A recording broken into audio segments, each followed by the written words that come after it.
Chapter 1. The Delay. He didn't notice it immediately. That was the point. The message arrived at 7:14 a.m. Her phone lit up on the kitchen counter while Ethan was pouring coffee. The screen stayed bright, just a second longer than usual. Not long enough to draw attention, long enough to register. He didn't read the message. He didn't reach for the phone. He simply noted the delay. Laura entered the kitchen 2 minutes later than she normally did. She was wearing the same soft gray sweater she wore most Fridays, the one that suggested comfort, routine, predictability. She smiled when she saw him. It was an easy smile, practiced, effortless. "Up early today?" she said. "Yes." Ethan kept his eyes on the coffee machine as it clicked off. The sound was familiar, reassuring. He liked systems that announced completion. The clock above the sink read 7:18. Laura picked up her mug, took a sip, then another. Only then did she check her phone, casually, as if timing had never mattered to her. It always mattered. In their house, patterns were subtle but consistent. Laura usually checked her phone within 3 seconds of a notification. She liked immediacy, efficiency, control. 4 minutes was an anomaly, not an accusation, not evidence, just data. Ethan sat at the table and opened his laptop. He didn't turn it on. He let the screen remain dark, reflective. He could see Laura's movement in it without looking at her directly.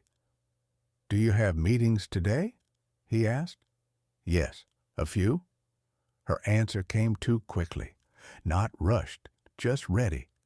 He nodded. The question had already served its purpose. He wasn't interested in the schedule. He was interested in the response time. Laura leaned against the counter, comfortable, confident. She believed the morning was proceeding normally. She believed that because Ethan had not changed yet. For years, Ethan had lived inside questions. Small ones, harmless ones, questions that made conversations flow and days feel connected. He had asked them instinctively without thought. That morning, he chose not to ask another. The decision was quiet, almost invisible, even to him. Laura finished her coffee, picked up her bag, and stepped closer. She kissed him on the cheek. The kiss was light, affectionate, perfectly timed. No hesitation, no excess. "See you tonight," she said. "Have a good day." The door closed behind her. The apartment returned to its neutral state. No tension, no echoes, just absence. Ethan remained at the table for a full minute after she left. He wasn't thinking about the message. He wasn't imagining scenarios. He wasn't reconstructing conversations. He was recalibrating. He opened his laptop and created a new file. He didn't name it. Names implied conclusions. He typed one line. Chapter 2. Patterns don't announce themselves. Ethan didn't change anything the next day. That was deliberate. He woke at the same time, showered for the same 7 minutes, used the same mug, sat at the same end of the table. If something was shifting, he wanted to be sure it wasn't him. Laura noticed nothing, at least nothing she reacted to. Her phone buzzed twice during breakfast, once while she was tying her hair, once while she was reaching for her keys. Both times she checked it immediately. No hesitation, no delay. Ethan registered the timing without recording it. One anomaly was noise. 2 could be coincidence. Patterns required patience. On his commute, Ethan replayed the morning not for content, but for rhythm. He paid attention to the pauses between words, the cadence of movement, the way Laura filled silence without seeming to notice she was doing it. She had talked more than usual, not about anything important, just fragments. A comment about traffic, a remark about a client, a complaint about a coffee shop that had changed its hours. Filler. People filled space when they were unsure what would happen if they didn't. That afternoon, Ethan sat in a glass-walled conference room reviewing risk projections for a manufacturing firm. The numbers were clean, the assumptions conservative. Still, something didn't align. He circled a column and leaned back. The model wasn't wrong. It was incomplete. Someone had excluded a variable that was uncomfortable to acknowledge, not intentionally, not maliciously, just quietly, so the projections could remain reassuring.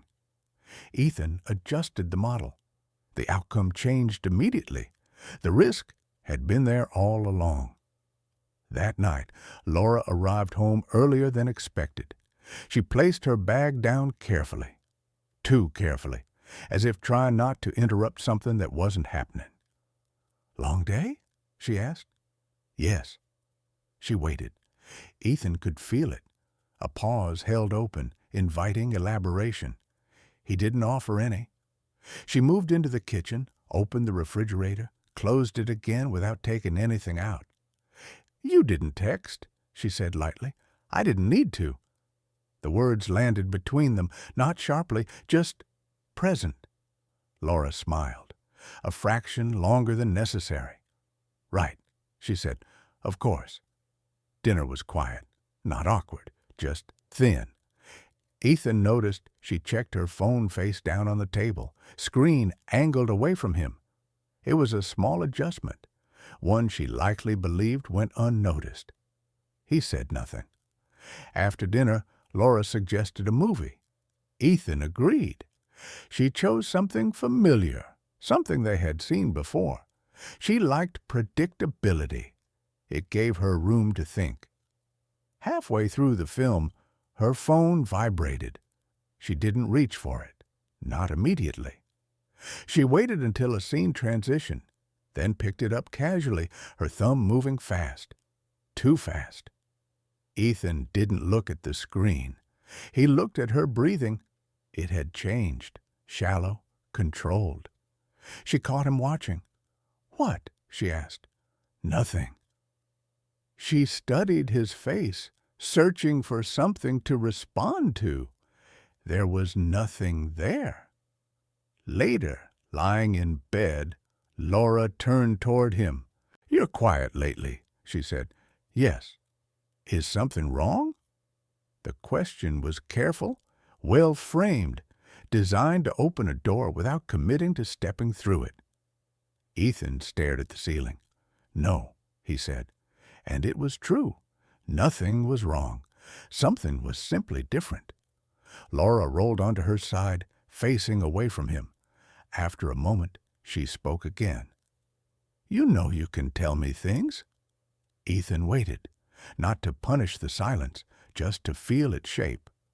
"I know," he said. She exhaled. The sound was almost imperceptible, but it carried relief. That was when he understood something important. She wasn't afraid he knew. She was afraid he didn't ask. The next morning, Ethan opened the unnamed file again. He added nothing. He didn't need to. The pattern wasn't complete yet, but it was forming, quietly, reliably, like all the things that mattered. Chapter 3. No Questions Tonight. Ethan used to believe that questions created clarity. It had been an assumption, not a conclusion, the kind that forms early and remains unchallenged because it appears to work. Questions led to explanations. Explanations led to comfort. Comfort led to stability, or so it seemed. That evening, he decided not to ask any. Laura arrived home just after 7. Her coat stayed on longer than usual.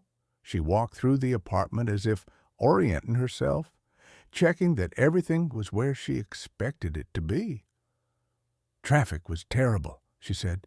Ethan nodded. He was reading, not a report, not a screen, a physical book, something with weight.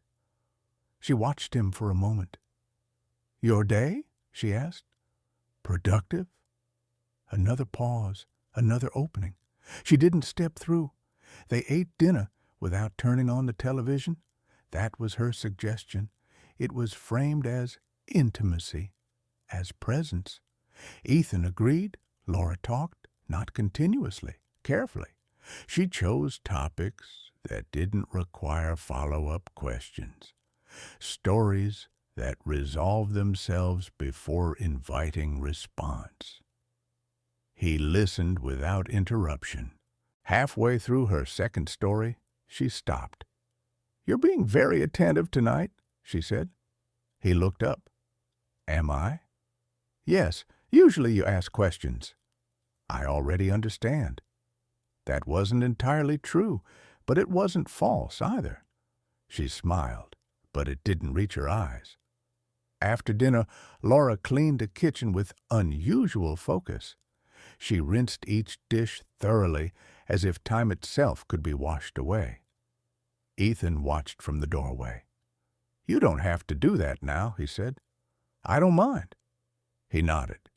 He had learned that phrases like that often meant the opposite. Later, they sat on opposite ends of the couch. The space between them was unremarkable, ordinary, yet it held a new weight. Laura picked up her phone, scrolled briefly, then locked the screen. "Are you upset with me?" she asked. The question arrived softly, not defensive, almost curious. "No." "Are you sure?" "Yes." She tilted her head, studying him. "You seem distant." Ethan considered the word. "I'm present," he said. The distinction unsettled her.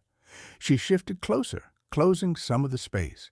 Her shoulder brushed his arm, a familiar move, one that usually preceded reassurance. It didn't this time. "You haven't asked me about tomorrow," she said. "I don't need to." "Why not?" There it was. Ethan turned to face her. His expression was neutral, open, not guarded. "Because if you wanted me to know something," he said, "you'd tell me." The silence that followed was different from the others. It wasn't empty. Laura looked away first. "That's fair," she said after a moment. But it wasn't about fairness. It never had been. When they went to bed, Laura reached for him instinctively. He didn't pull away. He didn't lean in. He let the movement settle where it landed. In the dark, she spoke again. "You trust me, right?" Ethan answered without hesitation. "Yes." The word carried no emphasis, no reassurance, just accuracy. She turned onto her side, her back to him. He could tell she was awake longer than usual. Her breathing stayed light, measured. Ethan stared at the ceiling. He wasn't testing her. He was testing himself. For years, his questions had acted as anchors. They kept things from drifting too far from what he understood. Without them, conversations moved differently. Power redistributed itself. Silence did not accuse. Silence waited. The next morning, Laura kissed him goodbye with more care than affection. Ethan didn't record the time. He didn't need to. That night, lying alone in the quiet after she fell asleep, he realized something he hadn't anticipated. Not asking felt easier than asking ever had. And ease, he knew, was dangerous. Chapter 4. The Calm Experiment. Ethan had always believed that calm was a byproduct, something that followed resolution, something earned after decisions were made. He had never considered it as a tool. That morning, he woke before Laura. He didn't do it intentionally. His body simply adjusted, as if anticipating a different kind of day. He moved through the apartment quietly. Not to avoid waking her, he no longer monitored that. He was curious to see what would happen if he behaved as though nothing required management. When Laura joined him in the kitchen, she paused in the doorway. "You're up early again?" she said. "Yes." No explanation followed. She watched him pour coffee. Her gaze lingered longer than necessary, as if waiting for something to reveal itself. Nothing did. Her phone vibrated on the counter, once, then again. She didn't reach for it. Ethan noticed. He did not react. Laura exhaled slowly, picked up her mug, and leaned against the counter. "You seem relaxed lately," she said. "I am." The answer arrived without pride or provocation, just fact. She nodded, but the movement was cautious. Relaxation was not something she associated with uncertainty. On the way to work, Ethan reviewed the previous week in his mind. Not events, responses. His, hers. The distances between them. The shifts in tone. Every time he withheld engagement, the atmosphere recalibrated itself. Not immediately, but measurably. At lunch, Laura texted him, "Are you okay?" He waited 5 minutes before replying, "Yes." No punctuation, no follow-up. The response came seconds later. "Just checking." He didn't answer that. That evening, Laura suggested they go out to dinner. The suggestion felt improvised, as if it had been constructed moments before being spoken. "Sure," Ethan said. She chose the restaurant quickly. Too quickly. He noted it. During dinner, Laura talked about a potential new client. She framed the story carefully, emphasizing complexity, pressure, demand. Ethan listened, calmly, attentively. At the end, she stopped mid-sentence. "You're not reacting," she said. "I'm listening." "But you usually have an opinion." "Do I?" She hesitated. "Yes, I still do." "Then why aren't you sharing it?" Ethan set his fork down. "Because I don't need to." The words weren't sharp. They weren't defensive. They were neutral. Neutrality unsettled her more than disagreement ever had. Laura smiled, but it was thinner now. "Okay," she said. "I just thought you might care." He met her eyes, not challengingly, just directly. "I do," he said. "That's why I'm paying attention." The distinction landed heavily. On the walk home, Laura linked her arm through his. The gesture was familiar, reassuring, strategic. Ethan allowed it. Later that night, she initiated intimacy, slowly, deliberately, as if offering something in exchange for restoration. Ethan didn't refuse, but he didn't reach for her either. Afterward, she lay still longer than usual. "Did you enjoy that?" she asked. "Yes." She waited. "That's all?" she asked. "That's accurate?" Laura turned onto her side. The silence that followed wasn't empty. It was expectant. Ethan watched the ceiling fan turn slowly. He wasn't withdrawing affection. He was removing dependency. The experiment was simple. He would remain calm. No pressure, no pursuit, no explanation. And he would observe what happened when she realized calm no longer belonged to her. That night, Laura checked her phone 3 times after midnight. Ethan noticed. He didn't record it. The data was already complete. Chapter 5. Timing Matters. Ethan had learned early in his career that action was rarely the decisive factor. Timing was. Anyone could react. Reaction was easy. Reaction felt productive. But reaction surrendered control to the event itself. He preferred intervals. That morning, Laura didn't ask about his schedule. She used to. The omission felt intentional, as if she were testing whether he would fill the gap. He didn't. She lingered in the hallway longer than usual before leaving. Her movement slowed. She adjusted her coat twice. "Text me later," she said. "I might." The uncertainty in the response was new, subtle, but it landed. On the train, Ethan watched people scroll through their phones with practiced urgency. He wondered how many of them mistook immediacy for importance. He didn't. At work, a junior analyst stopped by his desk. "Do you think we should address the supplier issue now?" she asked. Ethan glanced at the data on his screen. "No," he said. "We should wait." "For what?" "For clarity." She nodded, trusting his judgment without understanding it. That trust had been earned through restraint. Laura texted him at noon. "Are we still having dinner together tonight?" He waited, not to provoke, to observe. 9 minutes later, another message appeared. "If you're busy, that's fine. Just let me know." He replied after 12 minutes. "Yes." Nothing else. The response came quickly. "Okay." He could hear the relief in the word. That evening, Laura prepared dinner at home.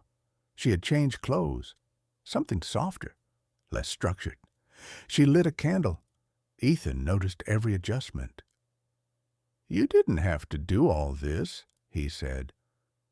"I wanted to," she replied. "It's nice to slow down sometimes." "Yes," he said. "It is." They ate in near silence, not awkward, deliberate. Laura studied him between bites, as if mapping unfamiliar terrain. "You've changed," she said finally. Ethan considered the statement. "No," he said. "I've stopped compensating." Her expression flickered. "Just once." "For what?" she asked. "For momentum," he said. "For noise." She nodded slowly, as though absorbing a concept she hadn't expected to encounter. Later, they sat across from each other on a couch. No television, no music. Laura broke the quiet. "Do you still feel connected to me?" Ethan didn't answer immediately, not because the question was difficult, but because it deserved accuracy. "Yes," he said, "differently." Her hands tightened in her lap. "How?" "I don't chase alignment anymore," he said. "I let it arrive." She looked down. "That sounds like distance." "It's not," he said. "It's timing." Laura leaned back, crossing her arms lightly. "And if it doesn't arrive?" Ethan met her gaze. "Then it wasn't real." The words settled between them, heavy, inescapable. That night, Laura stayed awake after Ethan turned off the light. He could feel it in the way her breathing refused to settle. She wasn't anxious. She was recalculating. Ethan lay still, aware of something else. For the first time, he wasn't waiting for the right moment. He was creating it. And that changed everything. Chapter 6. She feels the gap. Laura noticed the gap before she understood it. It wasn't distance. Distance implied movement. This was absence without departure. Ethan was still there, still attentive, still predictable in his routines. What had changed was access. That morning, she woke before him for the first time in weeks. She lay still, watching his breathing, even, untroubled. He looked rested. That unsettled her. In the kitchen, she asked questions she already knew the answers to. "What time are you leaving today?" "Soon." "For work or something else?" "For what's next?" She laughed lightly, as if he had made a joke. He hadn't. Her phone buzzed. She checked it immediately, then glanced at him quickly, as if expecting a reaction. There was none. On her way out, she kissed him with intention, longer than usual, as if anchoring herself to something stable. Ethan didn't pull away. He also didn't lean in. At work, Laura found it difficult to focus. She reread emails, started responses she didn't send. Her mind returned repeatedly to the same thought, uninvited. He isn't asking anymore. At noon, she texted him. "Everything okay this morning?" He replied 20 minutes later. "Yes." The simplicity felt insufficient. She stared at the screen, waiting for the second message that didn't arrive. She sent another. "You seem different lately." He didn't respond. By late afternoon, the calm she usually relied on had thinned, not disappeared, just stretched beyond comfort. When she arrived home, Ethan was already there, reading. The apartment was quiet, too quiet. "You're home early," she said. "Yes." She watched him turn a page, slowly, deliberately. "Did I do something?" she asked. Ethan looked up. His expression was neutral, open. No. Her relief was immediate and incomplete. "Then what is this?" she asked, gesturing vaguely between them. "This," he said, "is space." She frowned. "Between us?" "Within us," he corrected. Laura sat down across from him. "I don't like this," she said. "I know." The admission caught her off guard. "You do?" "Yes." "Then why are you doing it?" Ethan closed the book. "Because liking something isn't the same as needing it to stop." She leaned forward. "You're punishing me," she said. "No," he replied. "I'm withdrawing leverage." Her breath caught. "From what?" "From certainty." Silence followed. Dense, unyielding. Laura stood abruptly and walked into the bedroom. She didn't close the door. Minutes passed. When she returned, her voice was steadier. "If there's something you want to say," she said, "you should say it." Ethan shook his head. "If there's something you want me to know," he said, "you should say that." Their eyes locked. She looked away first. That night, Laura initiated closeness again, not from desire, from necessity. Ethan responded, but without urgency, without reinforcement. Afterward, she lay awake, staring into the dark. She wasn't afraid he knew something. She was afraid he didn't need to, and that was worse. Ethan drifted toward sleep with an unfamiliar sense of calm. The gap wasn't growing. It was stabilizing. Chapter 7, Reversed Gravity. Ethan had noticed the small changes first in her posture, the tilt of her head, the way her hands lingered on the counter, the hesitation before she spoke. It wasn't sudden, it didn't scream, but it was present. By midweek, the pattern had established itself. Laura moved through the apartment differently. Not carelessly, never carelessly, but with a subtle pause before any action. Each pause measured as if weighing unseen consequences. Ethan observed. He didn't adjust his behavior. He simply maintained the rhythm he had set. Breakfast arrived. She was silent longer than usual. Sips of coffee stretched into moments that had previously passed unnoticed. "You're quiet this morning," she said. "Yes," he replied. No elaboration, just the word. Neutral. Precise. Her phone buzzed twice. She didn't immediately check it. She waited, hand hovering, thumb ready, as though anticipating a decision. Ethan didn't respond. "Is that unusual?" she asked. "Depends," he said. She tilted her head, waiting. "I prefer precision," he added. Her eyes narrowed slightly.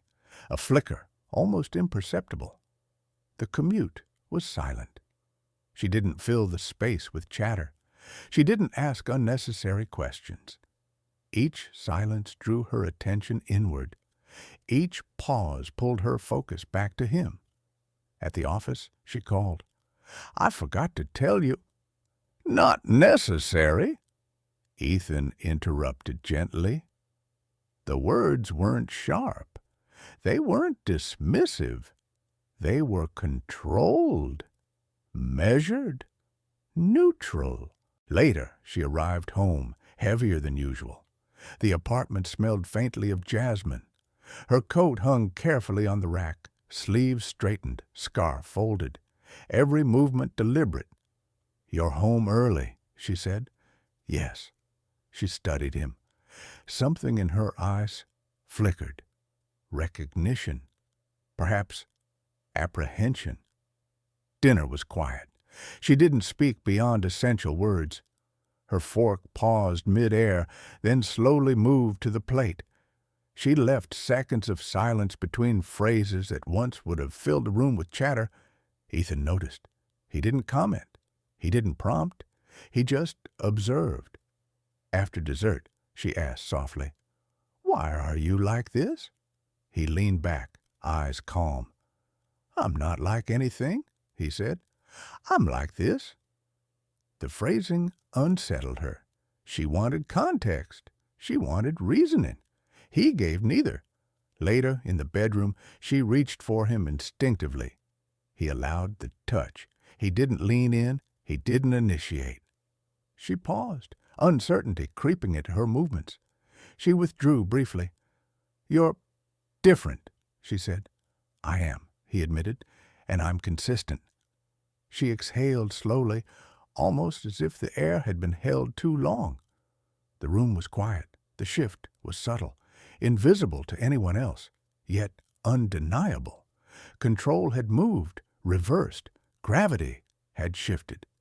Ethan lay back, thinking only of the pattern, the timing, the pauses, the silent responses. He wasn't acting. He was directing, without speaking, without demanding, without confrontation, and she felt it. That night, she stared at the ceiling longer than he did, not from anxiety, from awareness. The shift was complete. She wasn't resisting anymore. She was recalculating. Chapter 8. The Quiet Advantage. Ethan woke before dawn again. The apartment was still. The soft hum of the refrigerator, the distant traffic outside, everything was predictable. He didn't move quickly. He didn't move with purpose. He moved with intention. Laura stirred shortly after. She lingered at the doorway, watching him without speaking. Her presence was softer, almost hesitant. The weight the previous days had altered her movements. She had begun measuring herself against the pattern he had established. "You're up early," she said. "Yes," he replied. The simplicity of the answer seemed to surprise her. It was neutral. It was unremarkable. Yet it carried an invisible authority. Breakfast passed with quiet efficiency. No questions, no unnecessary chatter. She sipped her coffee slowly, as if tasting each moment. Ethan observed, noting the slight pauses, the way her gaze flitted toward him and back to her plate. He didn't comment. He didn't react. By mid-morning, she sent a text. "Are you okay?" Ethan waited 12 minutes before replying, "Yes." Short, neutral, accurate. Another text arrived moments later. "Are you upset with me?" "No." She read it, hesitated, reread it. The absence of explanation disturbed her more than confrontation ever could. At work, she replayed their mornings in her mind. Every pause, every measured word, every unasked question. She noticed the difference. It unsettled her more than she expected. When she arrived home that evening, Ethan was sitting at the table reading, not working, not distracted, reading, calm, focused. "You've been different all week," she said softly. "Yes," he said, "and consistent." Consistency carried weight she hadn't anticipated. Dinner was quiet. She offered opinions. He didn't respond with approval or disagreement. He listened, neutral, observing, allowing her to speak, to express, to attempt to draw him into the predictable rhythm. She tried to guide the conversation. He didn't follow. She tried to elicit emotion. He didn't comply. By the time the meal ended, she had realized something. She was no longer steering the interaction. She was participating in it on his terms. Later, on the couch, she initiated touch. Again, Ethan allowed it. He didn't reciprocate. He didn't withdraw. He simply let it exist. She hesitated, reconsidered, moved closer, stopped, pulled back. "You're—" she started. "Observing," he said. The statement landed in the silence, not accusatory, not judgmental, simply factual. She exhaled slowly. Awareness settled over her. She had been used to directing, shaping, and managing. That had ended. Ethan didn't act. He didn't demand. He didn't explain. He was. The quiet advantage was no longer theoretical. She felt it, subtle, invisible, undeniable. That night, she lay awake longer than usual, not restless, not fearful, calculating, measuring, comparing, waiting. Ethan closed his eyes, calm, neutral, attentive. He had waited, he had observed, he had done nothing, and now he owned the rhythm of the space between them. Chapter 9. She tries to fix it. Laura noticed it before Ethan did. Not consciously, not immediately. But she felt the absence, the invisible line between them that had shifted. The next morning, she lingered longer in the kitchen, arranging the coffee cups precisely, hoping he would comment. He didn't. "You're quiet today," she said. "Yes," he replied. Neutral. No inflection. Her hand trembled slightly as she poured her coffee. A small tremor, unnoticed by anyone else, but clear to her. At work, she caught herself rereading emails, rewriting sentences, trying to anticipate his thoughts, his reactions. She was seeking the rhythm she had lost. She texted him mid-afternoon, "Do you want me to cook tonight?" Ethan didn't answer immediately. She waited longer than she ever had before. Finally, yes, short, neutral, sufficient. When she arrived home, she prepared dinner carefully, meticulously. She didn't speak much, offering details only when prompted. She adjusted the lighting, rearranged the table, even scented the apartment with subtle candles. Ethan noticed everything. Not with judgment, not with commentary. He simply observed. "You went to a lot of trouble," he said. "I wanted to," she replied. "I thought you might appreciate it." He nodded, neutral, no praise, no criticism. The acknowledgment itself was the message. During dinner she tried again, carefully probing, testing, seeking cues. "Do you like it?" she asked. "Yes," he said, accurate, fact-based, neutral. She paused, expected elaboration. There was none. She realized then that no matter what she did, no matter how carefully she tried, he was observing, not reacting. After dinner, she suggested a movie, something light, predictable, familiar. Ethan agreed. He didn't steer the choice. He didn't comment. He simply existed in the rhythm she tried to reestablish. Halfway through, she glanced at him, hesitated. "You're different," she said. "I am," he said, "and consistent." The words landed between them, heavier than any argument could have been. Later, she initiated intimacy, trying to restore the flow she thought had been broken. Ethan didn't refuse, didn't reciprocate more than necessary, didn't provide the usual cues. She felt the weight of the silence, felt the absence of the expected reactions, realized finally that the rhythm she had relied on for years no longer existed. That night, she lay awake, staring at the ceiling, not anxious, not angry, calculating, adjusting, planning. She didn't realize it, but she had begun playing a new game, one Ethan had already mastered, and he waited.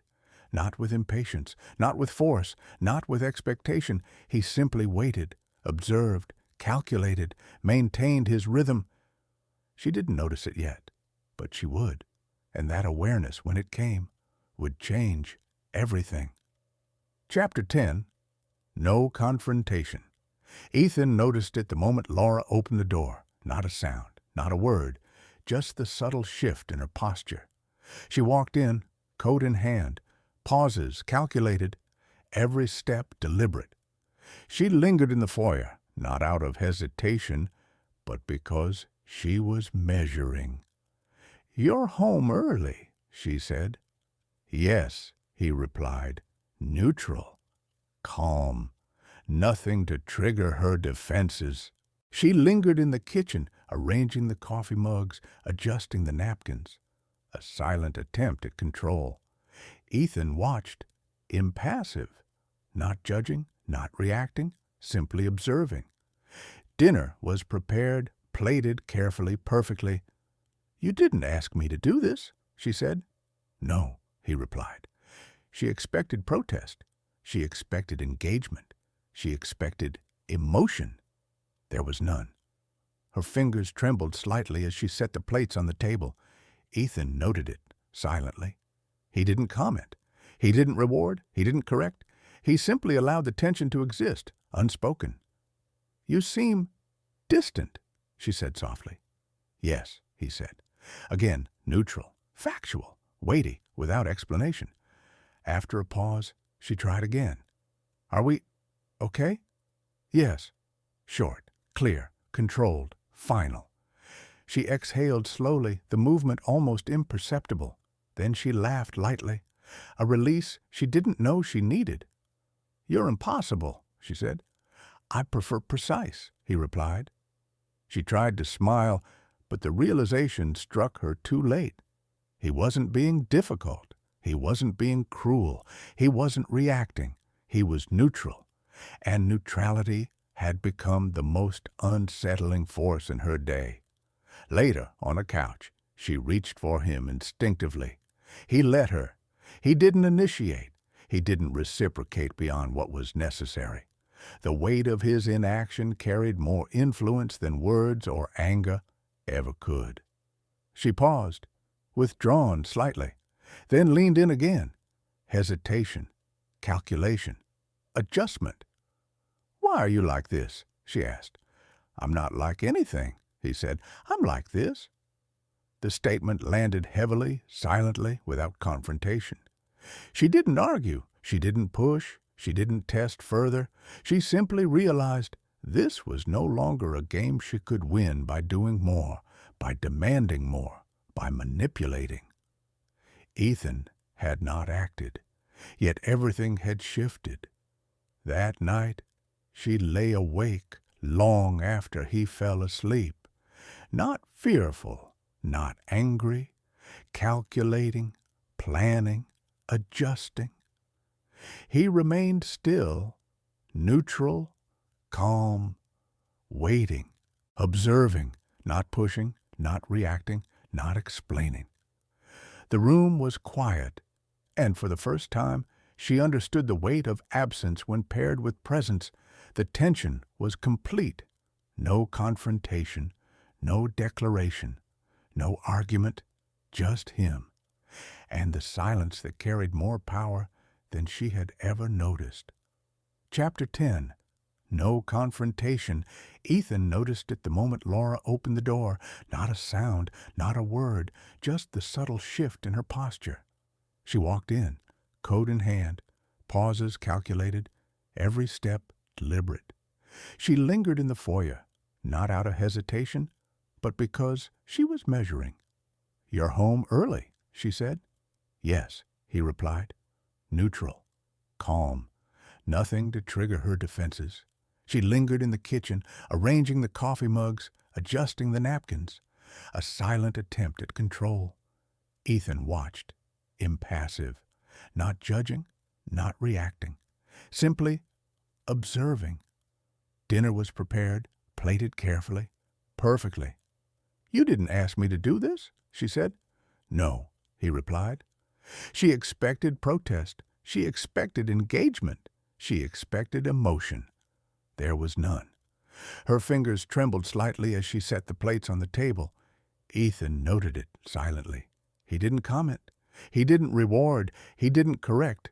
He simply allowed the tension to exist, unspoken. "You seem distant," she said softly. "Yes," he said. Again, neutral, factual, weighty, without explanation. After a pause, she tried again. "Are we okay?" "Yes." Short, clear, controlled, final. She exhaled slowly, the movement almost imperceptible. Then she laughed lightly, a release she didn't know she needed. "You're impossible," she said. "I prefer precise," he replied. She tried to smile, but the realization struck her too late. He wasn't being difficult. He wasn't being cruel. He wasn't reacting. He was neutral. And neutrality had become the most unsettling force in her day. Later, on the couch, she reached for him instinctively. He let her. He didn't initiate. He didn't reciprocate beyond what was necessary. The weight of his inaction carried more influence than words or anger ever could. She paused, withdrawn slightly, then leaned in again. Hesitation, calculation, adjustment. "Why are you like this?" she asked. "I'm not like anything," he said. "I'm like this."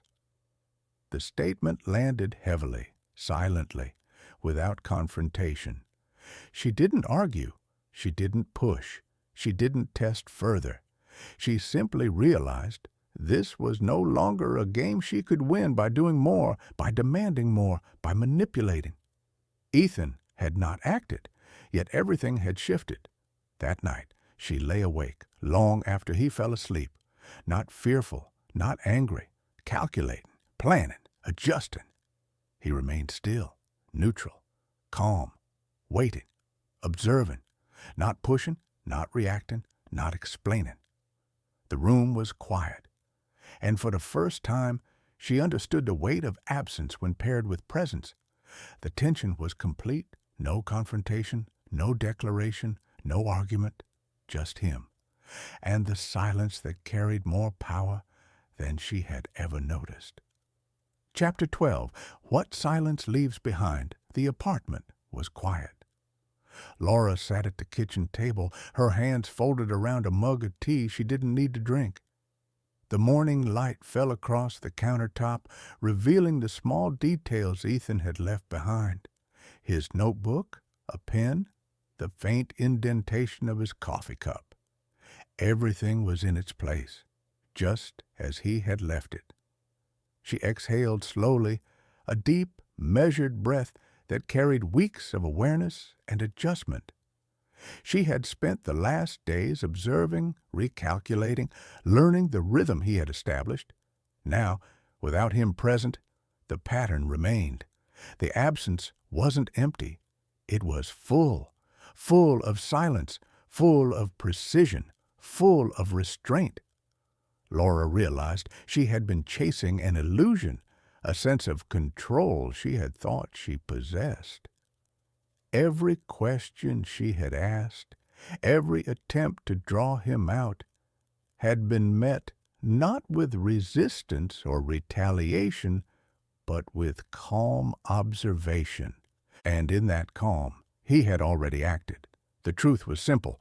Control was not in action. Control was in presence. Ethan had never pushed, never provoked, never demanded. He had waited, observed, measured, calculated, and now the effect remained invisible but undeniable. Laura lifted her gaze and looked around the apartment. She saw the space differently now, not as a place of routines, of habitual comfort, but as a place shaped by patience, by timing, by the quiet weight of someone who did not act for effect, but whose mere existence had shifted everything.